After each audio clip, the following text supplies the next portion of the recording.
신나는 동화여행, 재미있는 옛날 이야기. 불씨 지킨 새색시. 성냥이 없던 옛날에는 불을 구하기가 어려웠습니다. 그래서 불씨를 아주 소중히 여겼죠. 그런데 어느 마을에 불씨를 한 번도 꺼트리지 않고 고스란히 지켜온 집이 있었어요. 할아버지의 또 그 할아버지 때부터 말이죠. 7대나 불씨를 이어온다는 게 아무나 할 수 있는 일이 아니었습니다. 그래서 온 동네에 칭찬이 자자했어요. 시간이 흘러 이 집에 새색시가 시집을 왔습니다. 새색시는 시집 온 지 사흘째 되는 날부터 부엌 살림을 시작했죠. 그리고 그때부터 불씨 지키는 일도 이어받았어요. 불씨를 지키는 일은 그 집 며느리 몫이었거든요. 저녁이 되자 새색시는 이글이글 타는 아궁이 인걸불을 불씨 항아리에 옮겨 담았습니다. 그리고 재를 다독다독 덮었죠. 그래야 불씨가 안 죽고 오래 살거든요. 이튿날 아침 일찍 새색시가 일어나 부엌에 내려가 보니 불씨 항아리에 담은 불씨가 꺼져 있지 않겠어요. 아이고, 이를 어째? 새색시는 그만 눈앞이 캄캄해졌어요. 대대로 살려오던 불씨를 꺼트렸으니 큰일 났지 뭐예요. 아이고, 며느리 잘못 들여 불이 죽었구나. 이제 우리 집안도 망했네. 시어머니가 땅을 치면서 울어대니 시아버지가 나서서 말렸습니다.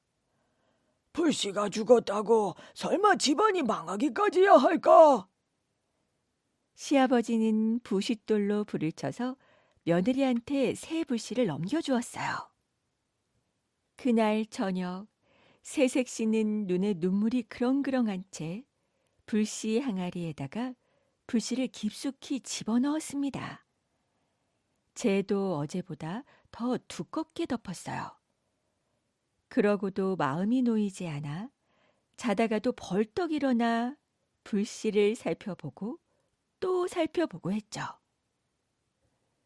그런데 이튿날 아침에 보니 이런 불씨가 또 죽어 있는 거예요.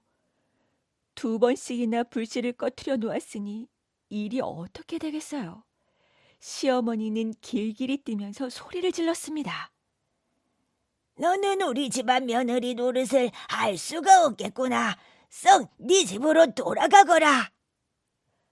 아버님, 어머님, 한 번만 더 용서해 주십시오. 새색시는 손이 발이 되도록 빌고 또 빌었어요. 이번에도 마음씨 좋은 시아버지 덕에 쫓겨나는 것은 겨우 면했습니다. 시아버지는 새 불씨를 넘겨주면서 며느리를 타일렀어요. 다시는 이런 일이 없도록 하거라. 새색시는 하루 내내 눈이 퉁퉁 붓도록 울었습니다. 그런데 가만 생각해 보니 아무래도 이상했어요. 누군가 일부러 불을 꺼트린 것 같았죠. 그래서 불씨 항아리에 불씨를 묻어놓고는 부엌 한 구석에 숨어서 밤새껏 지켜보기로 했어요. 새벽이 되도록 아무 일도 없자 새색시는 그만 설핏 잠이 들었습니다. 그때 뭔가 살금살금 발소리를 죽이면서 들어왔어요. 그 소리에 새색시는 정신이 번쩍 났어요. 옳거니 이놈이 불을 죽였구나. 새색시가 가만히 살펴보니 새파란 옷을 입은 조그만 여자애였습니다. 여자아이는 불씨 항아리 앞에 다가가서 치마를 발랑 들더니 글쎄 오줌을 싸는 거예요. 새색시는 몰래 다가가 여자의 치맛자락에다가 명주실을 꿰었어요. 날이 밝으면 어느 집에인지 찾아가 홍구멍 내주려고 말이죠. 불씨가 다 죽은 것을 본 여자애는 눈 깜짝할 사이에 어디론가 사라져버렸습니다. 날이 밝자 새색시는 간밤에 일어난 일을 시아버지한테 일러 바쳤어요. 며느리 이야기를 들은 시아버지는 식구들을 데리고 명주실이 늘어진 대로 졸졸 따라가기로 했습니다. 한참을 따라가 보니 마을을 벗어나 깊은 산속으로 접어들었어요. 그렇게 또 한참을 가니 커다란 바위가 앞을 턱 가로막았죠. 그리고 명주실이 까마득히 높은 바위 꼭대기까지 이어져 있는 거예요. 식구들은 서로 밀고 당기면서 바위 위로 기어 올라갔습니다. 올라가서 보니 바위 틈에 풀무더기가 있는데 풀잎 하나에 명주실이 매어 있지 않겠어요. 이게 뭐지? 시아버지는 얼른 그 풀 밑을 파보았습니다. 캐내고 보니 아주 오래 묵은 산삼이었어요. 그곳은 온통 산삼밭이었습니다. 그렇게 해서 새색시네 집은 산삼을 팔아서 큰 부자가 되었어요. 땅도 사고 집도 사고 비단도 샀죠.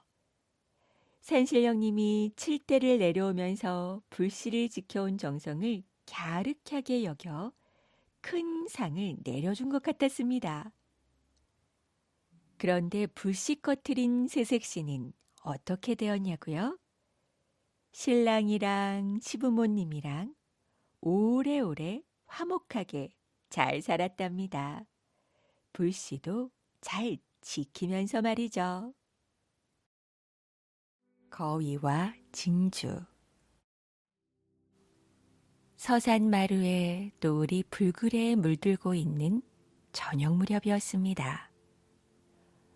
오늘은 이 집 신세를 져야겠구나. 덩그렇게 큰 기와집 대문 앞에 옷차림이 초라한 젊은 나그네가 서 있었어요. 이리 오너라. 나그네는 큰 소리로 하인을 불렀죠. 대문이 삐걱 열리며 주인이 얼굴을 내밀었습니다. 욕심이 덕지덕지 달라붙은 얼굴이었어요. 주인어른, 하룻밤 쉬어가게 해주십시오. 나그네는 주인에게 사정을 하였습니다. 주인이 나그네를 찬찬히 훑어보았어요. 옷차림새가 꾀지재한 게 영 마음에 들지 않았죠. 미안하지만 빈방이 없소이다. 다른 곳을 알아보시구려. 주인이 고개를 설레설레 흔들며 대문을 닫으려고 했어요. 빈방이 없으면 저만 밑이라도 좋으니 제발 쉬어가게 해주십시오. 나그네가 다시 한번 사정을 하자 주인은 처마 밑에서라도 자고 가게 해달라는 부탁까진 차마 거절할 수가 없었습니다. 저만 밑이라도 괜찮다면 좋을 대로 하시구려. 나그네는 한쪽 기둥 옆에 자리를 잡았어요. 괴나리 보찜을 풀어놓고 비스듬히 기대었습니다. 그래, 밤이슬을 맞지 않고 잠잘 수 있는 것만 해도 다행스러운 일이 아닌가. 나그네는 혼자 중얼거리며 스르르 눈을 감았습니다. 먼 길을 걸어온 피로가 한꺼번에 밀려들어 온몸이 물먹은 솜처럼 무거웠어요. 바로 그때였죠. 꽉꽉. 거위 우는 소리가 들렸습니다.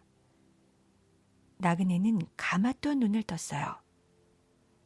큼직한 거위 한 마리가 뒤뜰 쪽에서 뒤뚱거리며 돌아 나오고 있었습니다. 거위는 나그네가 쉬고 있는 곳을 향해 오다가 갑자기 멈추어 섰어요. 왜 저러지? 나그네는 이상한 생각이 들었습니다. 거위는 그 자리에서 무엇인가를 뚫어지게 바라보고 있었어요. 그곳에는 큼직한 구슬 하나가 떨어져 빛을 내고 있었습니다. 누군가 떨어뜨린 모양이로구나. 나그네는 그 구슬을 주어서 주인에게 갖다 주어야겠다는 생각으로 벌떡 자리를 박차고 일어섰어요. 그런데 그만 거위가 그 구슬을 삼켜버리고 말았죠. 아이고 이런. 나그네는 어쩔 수 없이 자리에 돌아와 잠을 청하였습니다. 그런데 얼마 지나지 않았을 때였어요. 방문이 활짝 열리더니 주인이 달려나왔죠. 그리고는 집안의 모든 하인들을 한자리에 불러 모았어요. 내 진주 구슬이 감쪽같이 사라졌어. 누가 가져갔는지 어서 말하여라. 주인의 서슬에 하인들은 서로 눈치만 살폈습니다. 샌네들은 모르는 일입니다요. 혹시 저 나그네가? 그중 한 하인이 나그네를 가리켰어요. 주인은 고개를 끄덕이더니 나그네의 멱살을 잡았습니다. 너희 놈, 처음부터 네 놈이 수상 적었어. 내 구슬을 당장 내놓아라. 나그네는 졸지에 도둑으로 몰렸어요. 주인어른 진정하십시오. 하룻밤을 쉬고 가게 해준 것을 고맙게 생각하고 있습니다. 그런데 어찌 감히 그런 짓을 하겠습니까? 너희 놈, 말로 해서는 안 될 놈이로구나. 이 은혜도 모르는 놈 같으니라고. 주인은 하인을 시켜 나그네를 곳간의 기둥에 꽁꽁 묶어버렸어요. 이걸 어쩌나. 사실대로 거위가 삼켰다고 말해야겠구나. 나그네는 자신이 도둑이 아니라는 사실을 밝히고 싶었습니다. 생각할수록 억울한 일이 아닐 수 없었어요. 아니야, 그렇게 해서는 안 돼. 나그네는 말을 하려다 말고 입을 꾹 다물어 버렸죠. 끝내 말하지 않는구만. 날이 밝으면 강가에 끌고 갈 테다. 그때도 버티는지 어디 두고 보자. 나그네가 아무 말도 하지 않자 주인의 얼굴이 퉁퉁 부어올랐어요. 그러다가 퇴 침을 뱉고는 밖으로 나갔죠. 저 주인어른. 나그네는 밖으로 나가는 주인을 불렀습니다. 그럼 그래야지. 주인은 나그네가 사실을 말할 줄 알고 얼른 곳간으로 다시 들어섰습니다. 주인은 네 놈이 별 수 있겠느냐는 듯 의기양양한 표정이었죠. 저 사실은 한 가지 부탁드릴 일이 있어 주인어른을 불렀습니다. 뭐라? 부탁이라고? 주인은 나그네 얼굴을 찬찬히 들여다보더니 알았다는 듯이 빙그레 웃었어요. 그래, 말해보아라. 관가에는 알리지 않을 테니. 주인어른, 저의 부탁은 저 거위를 함께 있게 해달라는 것입니다. 뭐라고? 구슬을 훔치더니 이젠 거위까지 잡아먹겠단 말이냐? 바라는 말이 나오지 않자 주인은 버럭 소리를 질렀어요. 이렇게 묶여있는데 어찌 거위를 잡아먹을 수 있겠습니까? 그건 맞는 말이다만. 그런데 거위는 왜 옆에 두라는 것이냐? 나그네는 내일 아침이면 까닭을 알 수 있을 것이라고 이야기했죠. 주인은 다른 기둥에다 거위를 묶어놓게 했어요. 그리고 밖으로 나가 굵은 자물통으로 곡간을 채웠습니다. 그날 밤 나그네는 꽁꽁 묶인 채 곡간에서 거위와 함께 보내게 되었어요. 내가 왜 이런 처량한 신세가 되었지? 나그네는 글을 많이 읽은 선비였습니다. 나라에서 과거 시험이 있어 한양으로 올라가는 중이었죠. 집안 형편이 가난하여 주막집을 찾지 않았다가 이런 봉변을 당한 것이었습니다. 나그네의 몸은 피가 통하지 않아 욱신욱신 쓰라렸어요. 그래, 내일이면 알게 되겠지. 나그네는 입술을 질끈 깨물었습니다. 어느덧 날이 환히 밝았어요. 설마 도망치지는 않았겠지? 주인은 부어 터진 얼굴로 곡간문을 활짝 열고 안으로 들어섰죠.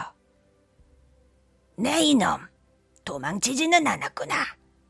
간과로 가겠느냐, 아니면 사실대로 말할 테냐?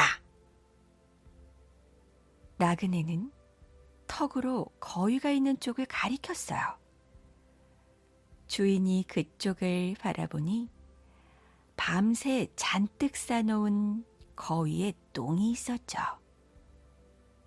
주인은 역겨운 냄새에 얼굴을 찌푸렸습니다.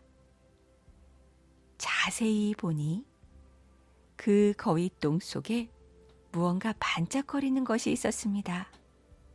아니, 이럴 수가.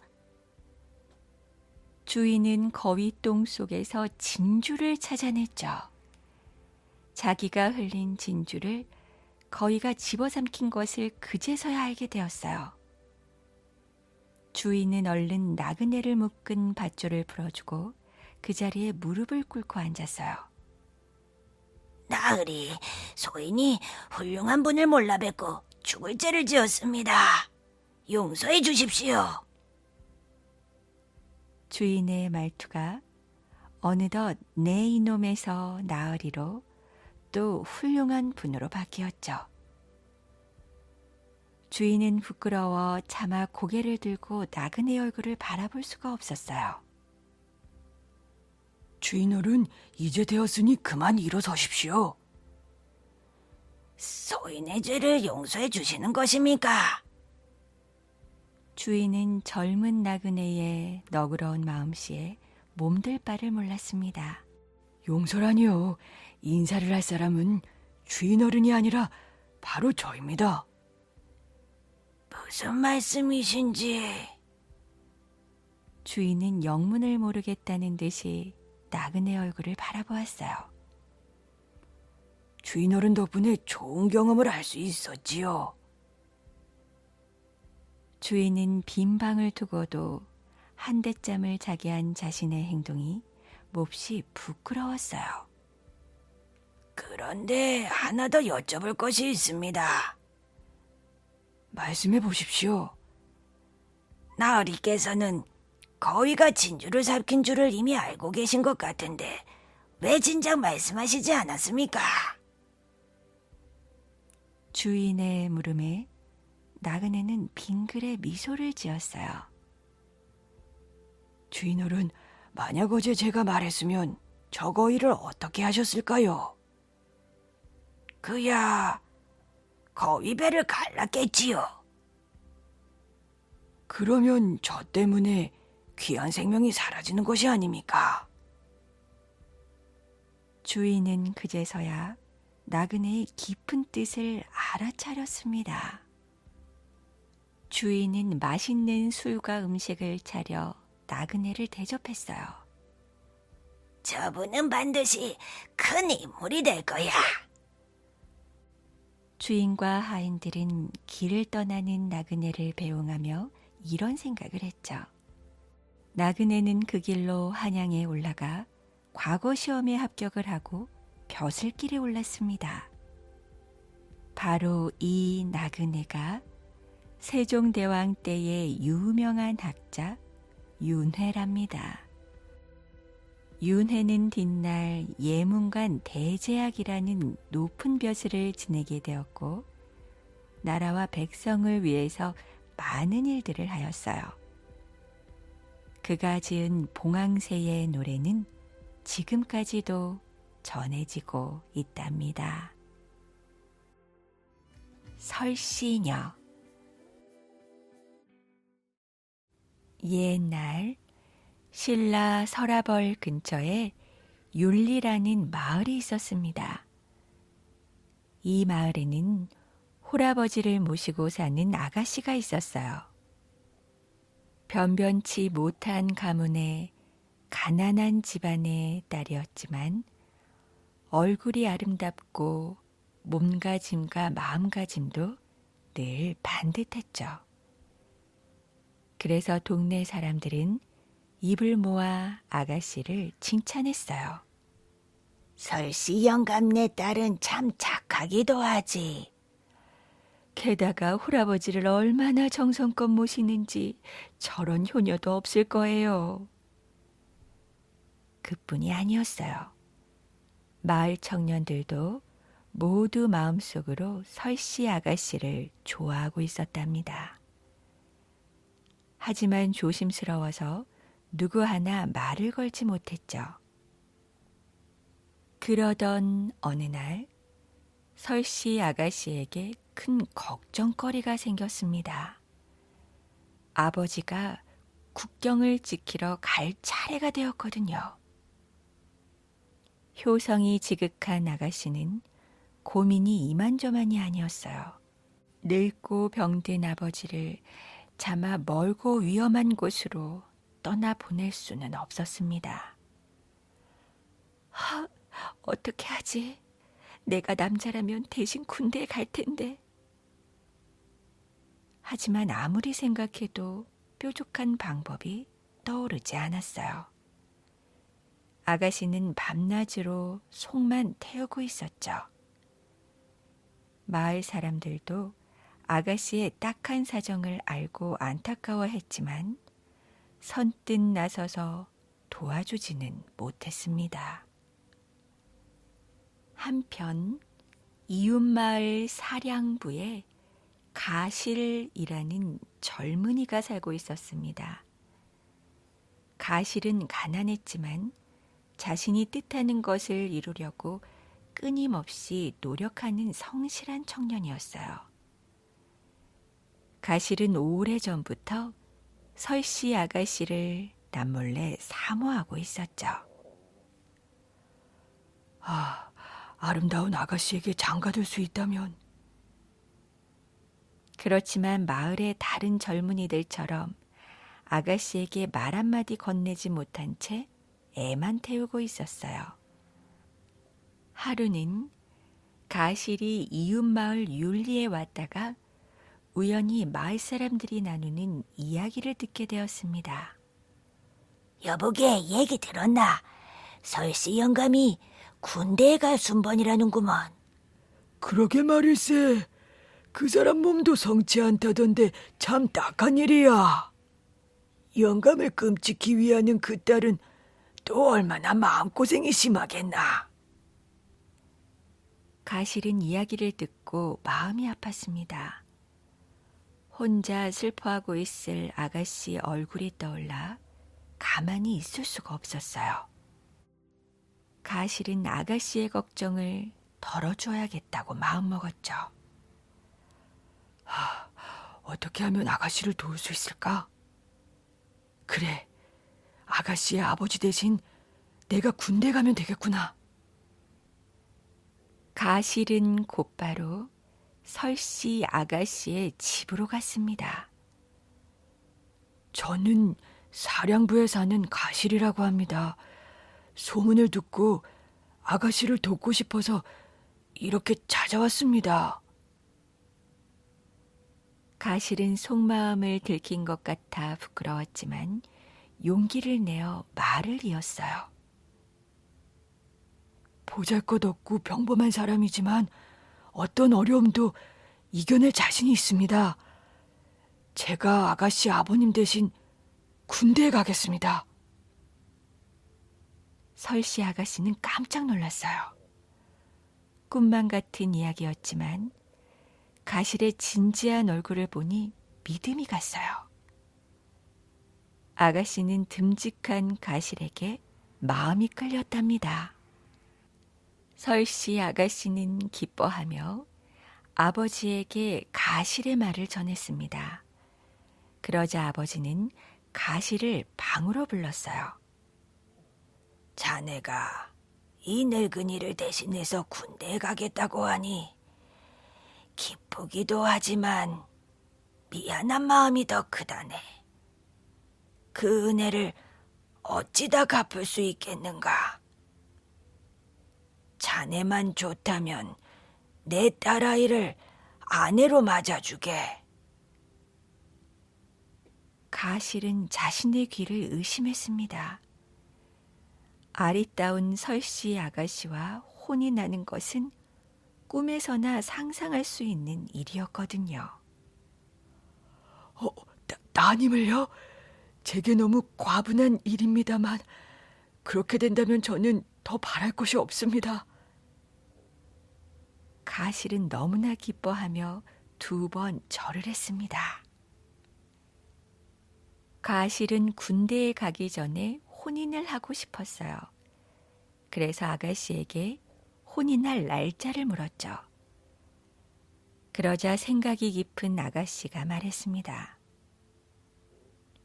혼인은 사람의 일생에서 매우 중요한 일 가운데 하나인데 어떻게 갑자기 치를 수 있겠습니까? 이미 저는 당신에게 마음을 허락했으니 이는 죽어도 변하지 않을 것입니다. 군대에서 돌아오시면 그때 좋은 날을 잡아 혼인을 해도 늦지 않을 것입니다. 듣고 보니 아가씨의 말이 옳았습니다. 가실은 고개를 끄덕였죠. 내 생각이 짧았던 것 같습니다. 아가씨 뜻에 따르죠. 가실은 곧 국경으로 떠날 채비를 했어요. 그때 설씨 아가씨가 어디에선가 거울을 가져왔죠. 아가씨는 거울을 반으로 쪼개어 한쪽은 자기가 갖고 다른 한쪽은 거실에게 주었습니다. 이 거울을 잘 간직하십시오. 뒷날 다시 만나 맞추게 될 테니까요. 이 거울만 있으면 아무리 시간이 많이 흘러도 서로를 알아볼 수 있을 것입니다. 아가씨는 이별의 슬픔에 목소리가 떨렸습니다. 떠나기 전 가실은 자기가 기르던 말을 아가씨에게 주었습니다. 국경까지는 걸어서 갈 것이고 떠난 후에 길러줄 사람도 없었기 때문이죠. 아주 훌륭한 말이니 언젠가 반드시 쓸 때가 있을 것입니다. 아가씨가 맡아서 길러주십시오. 네, 부디 몸 건강히 잘 다녀오십시오. 무사히 돌아올 테니 아무 걱정 말아요. 가실은 눈물을 글썽이는 설씨 아가씨를 뒤로 한 채 먼 길을 떠났습니다. 국경에서의 생활은 고달프기 그지없었어요. 군사들은 추위와 굶주림에 시달리며 적과 싸워야 했죠.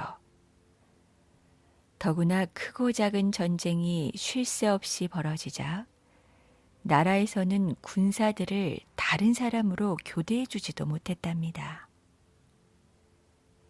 가실이 아가씨를 생각하며 하루하루 버틴 지도 벌써 3년이 지났지만 전쟁은 계속되었습니다. 그렇게 세월은 계속 흘러만 갔죠. 한편 설씨 아가씨는 가실이 돌아오기만을 손꼽아 기다리고 있었어요. 그러나 3년이 지나고 6년이 다 되도록 아무 소식도 들을 수가 없었죠. 아가씨는 가실에게 좋지 않은 일이 생겼을까봐 늘 조마조마했습니다. 아버지도 시집갈 나이를 넘긴 딸을 보며 걱정이 태산 같았어요. 아버지는 고민 끝에 마음을 굳히고 딸을 불렀습니다. 얘야, 그 젊은이가 돌아올 기미가 보이지 않는구나. 처음에 3년을 예정하고 군대에 갔는데 이미 그 기한을 훨씬 넘겼으니 너도 네 본분을 다한 것이다. 더 나이 들기 전에 다른 데로 시집을 가거라. 아버지, 그 사람은 아버지 대신 군대에 갔습니다. 그 때문에 저는 그 사람과 혼인을 약속했죠. 그 사람은 이 약속을 믿고 여러 해 동안 춥고 배고픈 상황을 견디고 있습니다. 게다가 국경에서 적들과 마주하고 있으니 입 벌린 호랑이 앞에 있는 것 같아서 물리지는 않을까 늘 걱정입니다. 그런데 어떻게 제가 그 믿음을 저버리고 약속을 깨트릴 수 있겠어요? 그것은 사람이 할 도리가 아닌 것 같습니다. 저는 아버지 뜻을 따를 수 없으니 더 이상 그런 말씀하지 마십시오. 아가씨는 아버지의 마음을 헤아릴 수 있었지만 그 말을 따를 수는 없었어요. 날이 갈수록 아버지는 걱정만 쌓여갔습니다. 자기는 하루가 다르게 늙어가는데 딸이 시집을 가지 않으니 한숨이 절로 나왔죠. 가실이 고맙기는 했지만 살았는지 죽었는지도 모르는 사람을 마냥 기다릴 수는 없었어요. 아버지는 어떻게 해서든 딸을 시집 보내야겠다고 마음먹었죠. 그래서 아가씨 모르게 같은 마을에 사는 한 남자와 혼인을 약속해 놓았습니다. 그리고 혼인날을 정해 마침내 그 남자를 맞아들이게 되었죠. 뒤늦게 그 사실을 알게 된 아가씨는 몰래 달아나려 했지만 늙은 아버지가 걱정이 되어 미처 떠나지 못하고 있었어요. 아가씨는 마구간에 가서 가실이 남겨두고 간 말을 쓰다듬으며 눈물을 흘렸죠. 설씨 아가씨 집은 신랑을 맞이할 준비로 시끌벅적했어요. 마을 사람들도 하나둘 모여들었습니다. 바로 그때였어요. 바짝 마르고 차림새가 남루한 남자가 집으로 들어섰습니다. 사람들은 구걸하러 온 거지라고 생각하고 아무도 신경을 쓰지 않았죠. 그 초라한 남자는 마치 누군가를 찾는 듯 집안 구석구석을 살펴보았어요. 그러다 마구간에서 울고 있는 아가씨를 발견하곤 재빨리 다가가서 말했습니다. 아가씨, 저예요. 가실입니다. 6년 전 아가씨와 혼인을 약속한 사람이라고요. 그러고는 품속에서 거울 한쪽을 꺼냈어요. 깜짝 놀란 아가씨는 거울을 받아들고 자기가 간직하고 있던 거울을 꺼내 맞춰 보았죠. 거울은 빈틈없이 꼭 들어맞았답니다. 아가씨는 믿을 수 없다는 듯 남자의 얼굴을 찬찬히 살펴보았어요. 힘든 생활로 얼굴이 많이 상하기는 했지만 가실이 틀림없었습니다. 가실과 아가씨는 너무 기쁜 나머지 서로 부둥켜 안고 흐느껴 울기만 했습니다. 울음소리에 놀라 달려온 사람들은 영문도 모르는 채 두 사람을 바라보고 있었어요. 하지만 곧 그 남자가 가실이라는 사실을 알고 모두들 뜰 듯이 기뻐했죠. 아버지와 집안 사람들도 더없이 기뻐하며 무사히 돌아온 가시를 진심으로 반갑게 맞이했답니다. 가실과 설씨 아가씨는 마침내 좋은 날을 잡아 혼례를 치렀습니다. 두 사람은 그 뒤로도 오래오래 행복하게 살았답니다. 꼬부랑 할아버지와 요술 동전. 꼬불꼬불 산골에 꼬부랑 할아버지와 할머니가 살았어요. 꼬리가 뱅글뱅글 말려 올라갔다고 해서 뱅글이라고 부르는 고양이도 함께 살았죠. 꼬부랑 할머니는 옷감을 짜고 꼬부랑 할아버지는 땔감을 모아 팔면서 행복하게 살았답니다. 어느 날 꼬부랑 할아버지는 오르락 내리락 길을 따라 장으로 갔어요. 옷감 사세요. 땔감 사세요. 그날따라 장을 보러 온 사람들이 많지 않았어요. 스르르 잠이 들었던 할아버지는 쌀쌀한 바람이 휙 불자 눈을 떴어요. 꼬불꼬불 산 위로 해가 뉘엿뉘엿 저물어 가고 있었어요. 벌써 다 팔았어야 하는데 오늘은 왜 이렇게 안 팔릴까? 할아버지는 어두워지기 전에 집으로 향했죠. 이제 고개만 넘으면 집이로구먼. 꼬부랑 할아버지는 잠시 쉬어가려다가 원숭이에게 총을 겨눈 사냥꾼을 보게 되었어요. 엄마 원숭이는 아기 원숭이들을 돌보느라 위험하다는 것을 몰랐죠. 어이구, 큰일 났구나. 꼬부랑 할아버지는 재빨리 달려갔어요. 이보시게 그만두게. 탕! 날카로운 총소리가 났죠. 하지만 꼬부랑 할아버지가 사냥꾼의 팔을 붙잡는 바람에 총알은 빗나갔답니다. 원숭이 가족은 놀라서 후다닥 달아났어요. 원숭이를 놓친 사냥꾼은 화를 냈죠. 아니, 할아버지, 왜 이러십니까? 아기 원숭이들이 가여워서 그랬다네. 미안하네. 대신 옷감과 땔감을 주겠네. 사냥꾼은 겨우 화를 풀고 산을 내려갔어요. 꼬부랑 할아버지는 집으로 돌아와 원숭이를 구해준 이야기를 했죠. 아이고, 잘했구려, 잘했어. 마음 착한 꼬부랑 할머니는 손뼉을 치며 기뻐했어요. 뱅그리도 덩달아서 폴짝폴짝 뛰며 기뻐했답니다. 며칠 뒤 꼬부랑 할아버지는 땔감을 구하러 꼬불꼬불 산으로 갔어요. 한참 나무를 하다 보니 목이 말랐죠. 꼬부랑 할아버지는 물을 먹으려고 뾰족뾰족 골짜기로 내려갔어요. 어이구.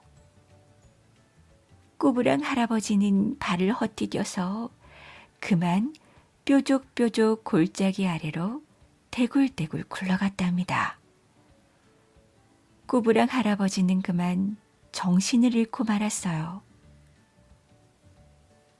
얼마나 지났을까요? 뾰족뾰족 골짜기에 원숭이 떼가 나타났어요. 원숭이들은 정성껏 약초를 발라주었죠. 조금 뒤 꼬부랑 할아버지가 정신을 차렸어요. 너희가 나를 구해주었구나. 꼬부랑 할아버지는 원숭이들의 손을 꼭 잡았답니다. 꼬부랑 할아버지는 꼬부랑 할머니와 뱅그리가 걱정이 돼서 그만 돌아가기로 했어요. 그때 엄마 원숭이가 반짝반짝 빛나는 동전 한 잎을 내놓았죠. 이 동전은 보통 동전이 아니랍니다. 저희를 살려주신 할아버지께 드리는 선물이에요. 이 동전을 항아리에 잘 넣어두세요. 정말 고맙구나.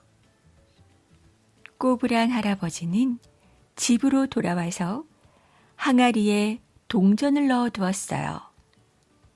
이튿날 아침, 꼬부랑 할아버지와 할머니는 두 눈이 휘둥그레질 만큼 놀랐답니다. 세상에 이럴 수가. 항아리 안에는 동전이 가득 담겨 있었어요. 꼬부랑 할아버지와 할머니는 이제 부자가 되었답니다. 부자가 되자 꼬부랑 할아버지와 할머니는 가난한 사람들에게 돈을 나눠주었어요. 오르락 내리락 길을 따라 널리 소문이 퍼졌죠. 욕심쟁이 할아버지가 소문을 듣고 찾아왔어요. 자네 이 많은 돈이 어디서 났나? 꼬부랑 할아버지는 숨김없이 말해주었죠. 착한 원숭이가 준 요술동전 덕분이라네. 욕심쟁이 할아버지는 집으로 돌아가는 척 하다가 요술동전을 몰래 훔쳐서 달아나 버렸답니다. 아침이 밝았어요. 꼬부랑 할아버지와 할머니는 요술동전이 없어진 걸 알게 되었죠. 할멈, 일을 어쩌면 좋나? 도와줘야 할 사람들이 아직도 많은데. 그러게나 말이에요. 꼬부랑 할아버지와 할머니는 마음이 너무 아팠어요. 꼬부랑 할아버지와 할머니는 몸져 눕고 말았답니다. 뱅그리는 잠자코 있을 수가 없었죠. 그래, 원숭이라면 좋은 방법을 알고 있을 거야. 뱅그리는 뾰족뾰족 골짜기로 달려갔어요. 걱정하지 마라. 엄마 원숭이는 소곤소곤 동전을 되찾을 방법을 알려주었죠. 뱅그리는 한 걸음에 마을로 달려갔어요. 그러고는 마을 여기저기를 뒤졌답니다. 마침내 뱅그리는 여왕쥐를 붙잡았어요. 뱅그리가 부하 쥐들에게 소리쳤죠. 3일 안에 요술동전을 찾아와라. 그러지 않으면 여왕쥐를 잡아먹을 거야. 냐옹. 부하 쥐들은 요리조리 뛰어다니며 요술동전을 찾기 시작했어요. 구석구석 안 뒤진 곳이 없었죠. 마침내 욕심쟁이 할아버지 집 곳간에서 요술동전을 찾아냈답니다. 부하 쥐들은 산처럼 쌓인 곡식을 갉아먹고 깊이 깊이 감추어진 항아리 안에서 요술동전을 꺼내왔어요. 좋아, 약속대로 여왕쥐를 살려주마. 뱅그리는 요술동전을 입에 물었어요. 그리고 오르락 내리락 길을 따라서 꼬부랑 할아버지와 할머니에게 달려갔죠. 할멈, 뱅그리가 요술동전을 찾아왔어. 꼬부랑 할아버지와 할머니는 기뻐서 덩실덩실 춤을 추었답니다. 그 뒤 꼬부랑 할아버지와 할머니는 가난하고 불쌍한 사람들을 도와주면서 뱅그리와 함께 행복하게 살았답니다. 대지로 왕비가 된 처녀. 산상왕이 고구려를 다스리고 있을 때였습니다. 산상왕에게는 아주 큰 걱정거리가 하나 있었어요.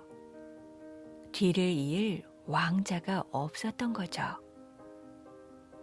왕비 우씨와 혼인한 지가 무척 오래되었는데도 이들 사이에는 왕자가 없었답니다. 부디 왕비님을 새로 맞으셔서라도 왕자님을 얻으셔야 합니다. 이는 나라에 매우 중대한 일이옵니다. 신하들은 틈만 나면 상상왕에게 아뢰었어요. 산상왕은 아들을 얻으려고 산천에 기도를 드렸습니다. 그러던 어느 날 이상한 꿈을 꾸었죠. 내가 곧 새 왕비에게서 아들을 얻게 하리라. 하늘에서 신비한 소리가 울려 퍼지는 꿈이었습니다. 하지만 왕비의 도움으로 왕이 되었던 터라 다른 왕비를 얻는 것만큼은 조심스러울 수밖에 없었어요. 산상왕은 신하들에게 어찌하면 좋을지 물었습니다. 그러자 슬기로운 을파소가 나섰죠. 하늘이 정한 운명은 헤아릴 수 없는 것이니 기다리시옵소서. 산상왕은 그 말을 듣고 고개를 끄덕였어요. 산상왕이 왕이 된 지 12년이 되던 겨울이었습니다. 고구려에서는 해마다 11월이 되면 나라의 평화와 풍년을 기원하는 제사를 지내곤 했죠. 그날도 산상왕과 신하들은 제사를 지내러 궁궐 밖으로 나갔어요. 산상왕은 엄숙하게 제사의 시작을 알렸습니다. 바로 그때였어요. 제물로 바치려고 잡아놓았던 멧돼지가 밧줄을 끊고 달아나기 시작했습니다. 이런 해괴한 일이 다 있나? 어서 잡아들이도록 하라. 반드시 상처를 내지 않고 산채로 잡아야 한다. 제사를 맡은 신하는 날쌘 군사들을 데리고 멧돼지의 뒤를 쫓았습니다. 하지만 멧돼지가 워낙 힘이 세고 날쌔서 쉽게 잡히지 않았죠.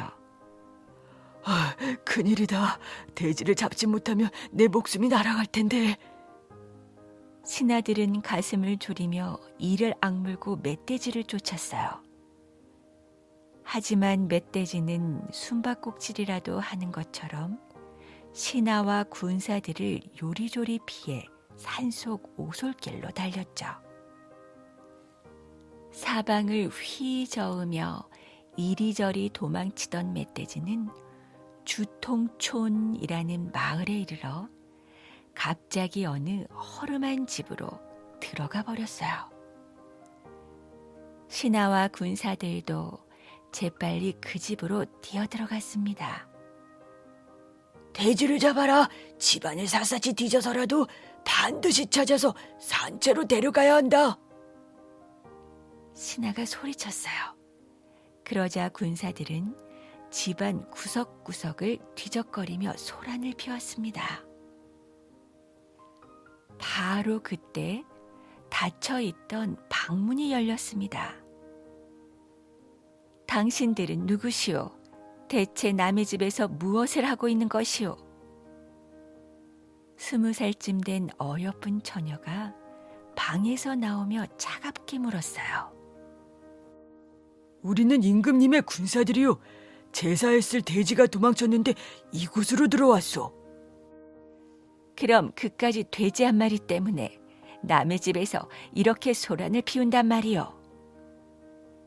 처녀는 별일 아니라는 듯이 말했습니다.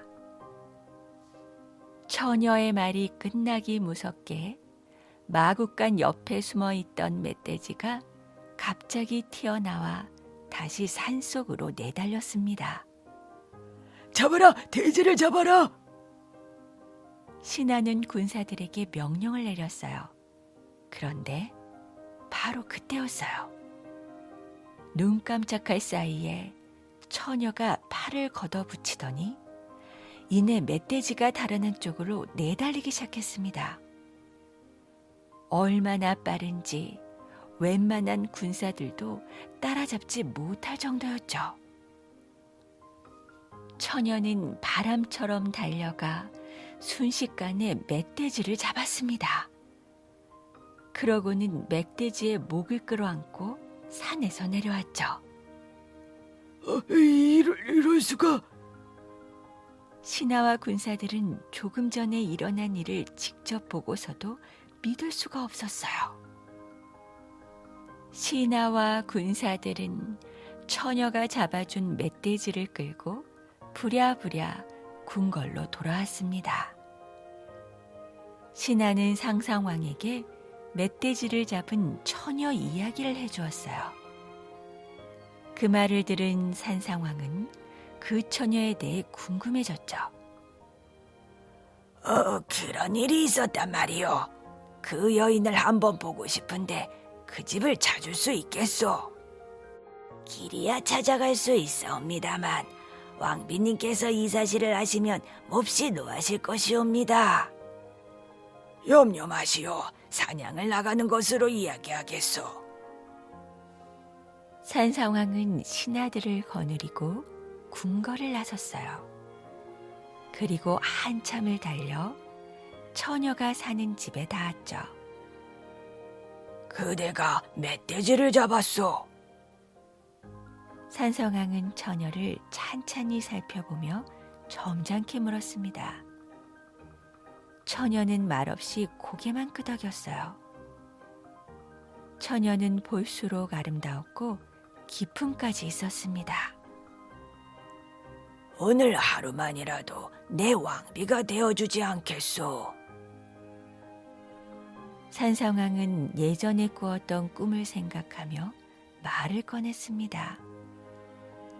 그런데 산성왕의 생각을 알고 있었던 것처럼 처녀가 고개를 끄덕이며 조용히 말했어요. 임금님의 품부를 따르겠사오니 만일 아들을 낳으면 저를 거두어 주신다고 약속해 주옵소서. 그러지. 내 굳게 약속하겠소. 그렇게 해서 그곳에서 하룻밤을 머문 산상왕은 다음 날 궁궐로 돌아갔습니다. 몇 달이 지난 뒤에 왕비도 이 사실을 알게 되었어요. 뭐시? 임금님께서 주통촌의 처녀와 함께 지낸 일이 있었단 말이냐?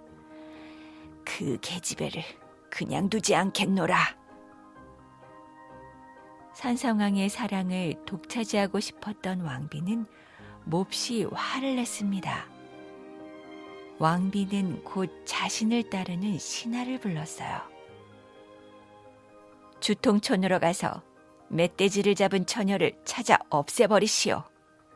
일을 무사히 마치면 후한상을 내리겠소. 신하는 군사들을 이끌고 주통촌으로 말을 몰았습니다.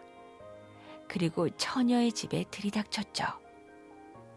하지만 처녀는 집에 없었어요. 이미 소문을 듣고 남자 옷으로 갈아입고 급히 산속으로 도망쳤던 것입니다. 하지만 아무리 빨라도 말을 타고 달리는 군사들을 따돌릴 수는 없었어요. 무릎을 꿇고 칼을 받으라. 왕비의 신하가 처녀의 목에 칼을 들이대며 소리쳤어요. 그러자 처녀는 그 신하를 쏘아보며 당당하게 말했습니다. 이것이 임금님의 명령이요, 아니면 왕비님의 명령이요.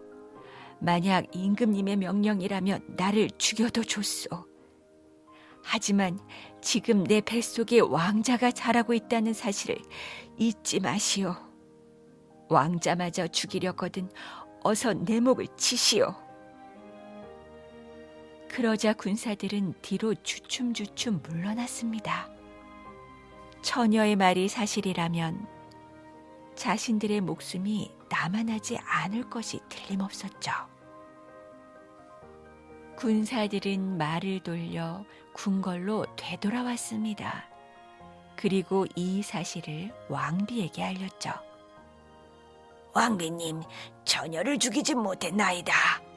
말씀드리기 죄송하오나 그 처녀가 임금님의 혈육을...